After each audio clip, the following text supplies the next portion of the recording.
पुण्यातील हडपसरमध्ये एका नामांकित रुग्णालयासमोर जे आहे ते बॉम्ब सदृश्य वस्तू आढळलेली होती। बॉम्ब सदृश्य वस्तू निकामी करण्यात आल्याची देखील माहिती मिळते। पोलिसांकडून संबंधित प्रकरणाचा अधिकचा तपास जो आहे तो सुरू करण्यात आला। तर हडपसरमध्ये नामांकित रुग्णालयाच्या इथं बॉम्ब सदृश्य वस्तू जी आहे ती सापडलेली होती आणि त्यानंतर त्या वस्तूला आता निकामी करण्यात आलेला आहे। आपले प्रतिनिधी योगेश बोरसे आपल्यासोबत लाईव्ह जोडले गेलेले आहेत। खरं म्हणजे एक वस्तू जी आहे ती बॉम्ब सदृश्य सापडते आणि त्यानंतर तिला निकामी करण्यात येतं। पुण्यासारख्या शहरामध्ये अशी ही गोष्ट घडते, ही किती चिंताजनक आहे। सध्या पोलीस आयुक्त स्वतः घटनास्थळावर दाखल झालेले आहेत। काय अधिक घडतंय?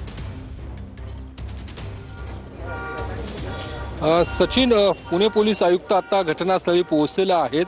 पुण्यातील हडपसर परिसरातलं हे खासगी रुग्णालय आहे आणि याच रुग्णालयाच्या दुसऱ्या मजल्यावरील बाथरूममध्ये ही बॉम्ब सदृश्य वस्तू आढळलेली आहे।